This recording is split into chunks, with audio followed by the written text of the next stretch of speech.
You are now chopping it up with the Nerd Barbershop Podcast.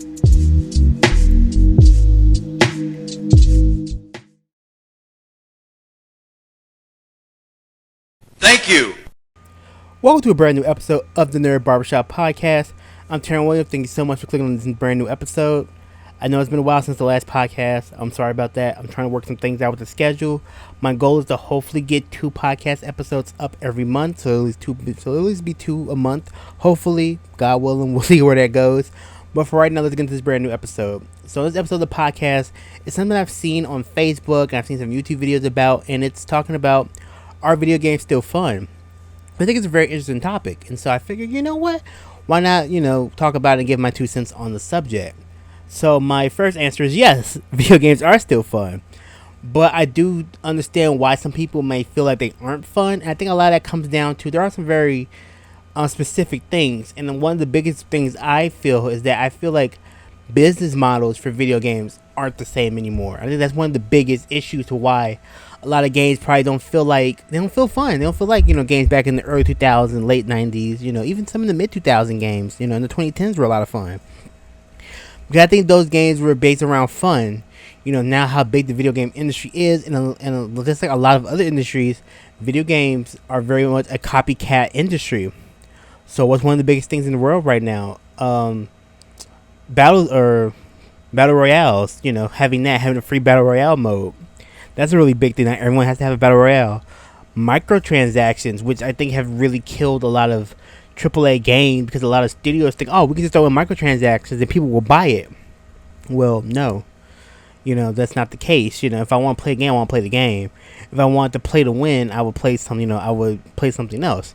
I feel like, especially that. And then, of course, one of the biggest things that have been added now is season passes, where a lot of games now have a season pass worth of content where you buy the first season, which is like $25, almost $30, on top of the $60 game. So you buy your game for $60, brand new, and then we're going to do DLC. You can buy every DLC pack that comes out, whereas let's say if it's a fighting game, it's usually like maybe $5 a pop. But now if you get the season pass, though, you get all the characters for that season, and you spend $25. So on top of paying $60, you're paying another $25, so you just pay $85 for a game. And then they do multiple seasons, so you can pick and choose, what characters you want, per pass. Or you drop the $25 and get everything, whether that's new skins, new costumes, new characters, new arenas, or new stages, arenas, new soundtracks for the game, stuff like that. Especially for fighting games, that's kind of what it comes down to. But now, Call of Duty, I think, has a season pass. Fortnite has a season pass. I'm pretty sure Valorant has a season pass. Fall Guys has a season pass. So all these games now have these season passes where now, okay, you can buy stuff, as you see fit, like, you want this outfit, if you want this or you want that. But if you want the full experience, you gotta buy the season pass in order to enjoy, like, some of the new stuff and new contents and stuff like that. Also, day one patches suck. Because back in the 90s, you got a game, you booted it up. If it was trash, it was trash. If it was good, it was good. But now with day one patches, now a lot of games are coming out unfinished. So a lot of these companies can get their games in for the business cycle, so they can make their money for, whatever quarter there is. So they can hit their numbers for the fiscal cycle. So a lot of these games are coming out undercooked. And then they know they're not good. They know they're not done. But we're going to have this day one patch that's 50 gigs. Takes an extra, however, depending on how good your internet is. But, okay, you get the game, you install it. Now you wait another 30, 40, 50 minutes for a 50 gig patch to be updated. Because this will fix some of the earliest known bugs that we know. We couldn't fix it, but we're going to patch it through this. And if there's any other bugs, we'll fix them down the line. Which is crazy. I think that's why a lot of people are saying video games aren't fun. There's a lot of micromanaging stuff with video games now, because a lot of games have gotten bigger, they take up a hell of a lot of space. Also, a lot of people probably don't feel like they're getting a lot of bang for their buck now. You're not really getting the value of a game. Games are $60. You want to make sure, like, hey, if you're spending $60 on the game, it should be worth it. You should be playing it for 30, 40, 50, 60 hours. If it's something like Elden Ring, you're playing that joint for 150 hours. That's what you want, though. You feel like you got a lot out of that game. But a lot of games that are really popular that get a lot of attention are Call of Duty. Call of Duty gets all the marketing ads. NBA 2K. We're in July right now. Me recording this podcast. There'll be a video version of the podcast, or it goes up on YouTube. So, video means it'll go up on YouTube. But me recording this podcast, Call of Duty is a big game. Madden's getting ready to come out in September because we're almost in football season again, and the new NBA 2K is about to come out, and they just announced that Michael Jordan's going to be on the cover of 2K23. Yay! But he was already on the cover of 2K10 and I think 2K11 or something crazy. Like they're even reusing cover athletes. It's hard to get excited about that, and also because those three games in particular, there aren't a lot of competition. Like, who's really competing with Call of Duty? Battlefield? I mean, in some regards, yeah, but not really, because Call of Duty makes so much money, it's insane. Who's competing with 2K? Nobody. But one of the cool things about 2K, and I'm going to talk about this really quickly, is that they didn't buy the license for the NBA, or they didn't buy the NBA license. Someone else can make an NBA game if they wanted to, because the license is out there. But the problem is, no one wants to challenge 2K, because 2K has such a hold on the market for officially licensed NBA games. No one wants to touch it. I feel like that's kind of bad, because I feel like people should be trying to make a game. Even if you can't do it exactly like 2K, you should be able to do something. And there's Madden. Madden's been the same thing for years, in my opinion. I haven't bought a Madden or a TK or a 2K in like 7 or 8 years. Like, it's been a while since I bought Madden or 2K. Because I got tired of playing the same game or doing the same things. It wasn't fun. Like, I liked my Madden 04. It's like that was more arcadey. Yes, it was more arcadey. I think that's kind of the point. It was realistic because you had a real player, but it was more arcadey. It was fun. I think you need to somehow blend that. But Madden makes EA so much money. They're not gonna do a whole lot. Like, they tried to revamp some stuff. I think they did The Yard like 2 years ago, which was supposed to be like, oh, it's like NFL Street. And I was like, if you ever say that, I will slap you. If someone was ever in my face and they said that, I would have to fight them, because that was not. I watched some gameplay of The Yard. That was not NFL Street. I don't know what the hell that was. Like, it was just dumb. Like, you keep tacking on stuff, but you need to fix the core of the game. Like, it's just, I feel like there's a lot of fun games out there still, and there's a lot of games you probably never heard of. The indie scene, a lot of people that know me know I'm really big in the indie games. I kind of got big in the indie games really with the first summer of arcade on Xbox Live for Xbox 360. That's really where I first started to kind of get to know some indie developers and stuff like that. But yeah, like, now I am a big fan of different indie games. Like, I play so many. Like, Hades won 20 or 30 games of the year back in 2021, and so many people were like, what the hell is Hades? Like, I've never heard of it. It's like, good, now you do, go play it. There's so many indie games that are doing. There are so many small developers that are making games with love, with passion, like the games that we played growing up. So many games now are all about their, you gotta worry about your bottom line. Your bottom line is important. You gotta make money, but also it's a video game. It should be fun. It should be an interactive experience. Like, as much as we gave Telltale Telltale got a lot of hell because they were winning Game of the Years like crazy for more interactive stories. They weren't really the traditional video game, but they were interactive stories, and they were tearing it up back in their heyday when the first couple of Walking Dead seasons and stuff like that Telltale did. They were making money. They were making bank because it was different, it was fun, and it didn't take a lot out of you. Like, the game was the game. You played the first year or like the first season, that was the game. Then maybe you got the second one. That's how it should be. I think now a lot of video games, especially with downloading, DLC and all this other content and all this other hoopla, just give me the game. I just want the game.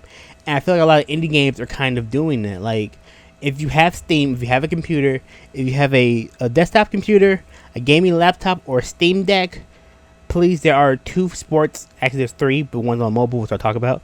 But there are 2 football games you should definitely check out. Check out Sunday Rivals by 24K Games. Super dope. The game's actually is out of early access, as in is version 1 for right now. Super fun. More arcadey, kind of like NFL with Lego, because the characters kind of blocky, they're kind of Lego-y, but it's fun, it's intuitive, If you play the game on with snow on, it's some of the best looking snow I've ever seen in any game. You can quote me on that. Some of the best snow, just some of the best looking snow. But if you want something different, check out Sunday Rivals on PC on Steam, and also check out Legend Bowl. Legend Bowl against King Javo. He actually worked with EA from some of the earlier Madden, so he has kind of an experience with football games. Him and his team were working on Retro Bowl, which is kind of this love letter to pixel art football games, but it has a lot of details that were in old 2K football games, where you press A to sprint, you tap A to sprint. If you hold A and you do a move, you do kind of like a super version of whatever your skill move. So you can do like a more powerful juke, a more powerful spin, a more powerful stiff arm. There's a pretty good franchise mode in it. There's customization, there's NFL mods. Like the community for the game has been going crazy. So those are two games on Steam. I highly suggest you check out. I'm pretty sure they're both $20. If a little bit, I think they're both about $20 right now on Steam. I mean, you can even catch them on sale for Steam sales. Check them all out. Also, another game I'm going to throw out there is not on Steam, but it's a mobile game called Retro Bowl. Check out Retro Bowl. It's on mobile and it's also on Switch. It came out on Switch earlier this year in March, I believe. It's on Switch as well. Check out Retro Bowl. If you like Tecmo Bowl growing up, you will love Retro Bowl. It's such an intuitive, very simple to control football game, but there's so much depth and there's so much there's so much depth. It's such a small game.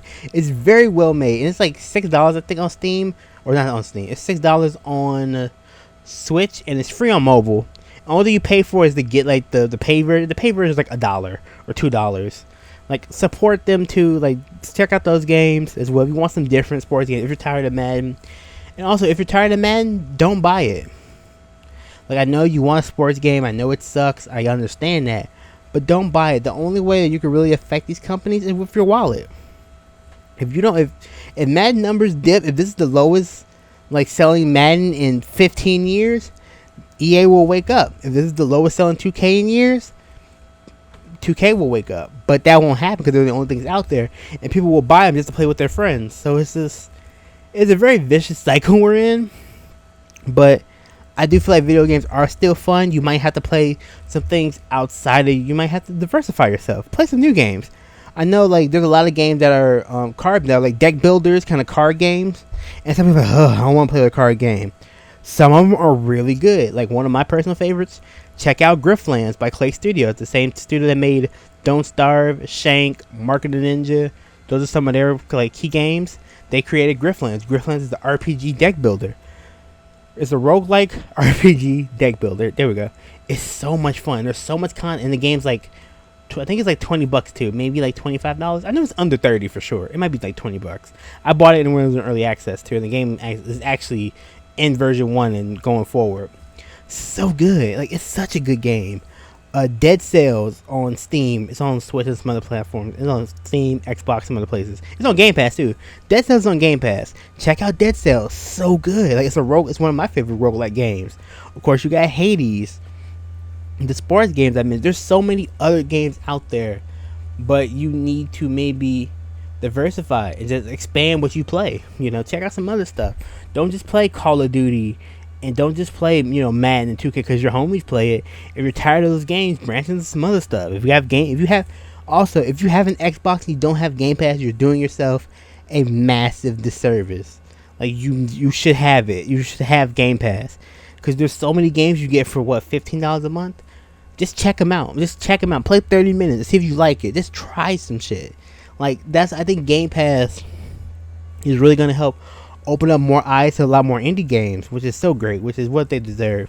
On Switch, Nintendo does a lot of sales on indie games too. Steam, of course, does a lot of sales. So does PlayStation. So there are indie games out there that are different and can be a lot of fun, but you just gotta find them and try them. Like, Game Pass would be the best place, honestly, because if you already have Game Pass, just play them for free and just check them out for 30 minutes, an hour, and see if you like it. If not, you can just delete it. No harm, no foul. But yeah, I feel like video games are still fun. I think this is kind of how the video game landscape has changed with, microtransactions and season passes, and how battle royales are set up, and being free to play games, but in order to get like further along, you have to buy like the season or something. Like, there's a lot. It's kind of weird. But at the core, a lot of games are still a lot of fun. You just might have to, try some other stuff and, play. You might just have to try some new games and expand your horizons. And variety is the spice of life. So check out some new games. Check out some indie games. Look them up on YouTube. Follow on Twitter. All that good stuff. But thank you for checking out this brand new episode of the Nerd Barbershop Podcast. Once again, I'll be trying to drop podcasts twice a month. So it'll be this one and another one in July. Hopefully I can keep this rolling. I kind of know what my second episode in July is going to be. We're going to be stay tuned to check that one out. Always, you can follow me on Twitter, Instagram, Facebook. You can subscribe to the YouTube channel. You can actually find the Digital Chef Facebook page. Like the page. I gotta actually work on that because I haven't put a whole lot on there. But we're working on that. I've also been working on my own catering, pop-up catering business, food business, if you will. I mean, I'll do a podcast on that too, where I'll talk about what I've been working on personally. And so that's it. But thank you to everyone that's been listening to the podcast. I'm gonna try to do it more consistently. I'm trying to get out there a little bit more often. I know I got fans all over. I got people been listening to the podcast all over the world, which is really, really crazy. Thank you, everybody, everywhere that has listened and support the podcast. And if you're new to the podcast, you're like, what happened to the Order Up podcast? This is the same podcast. Don't go anywhere. If you like the Order Up podcast from before, this is still it. I changed the name a couple of episodes ago. I actually did an episode talking about the name change, so check that one out too. Over and forever, slicing, dicing, gaming. It's not just a motto, it's a lifestyle. See you next podcast. Later.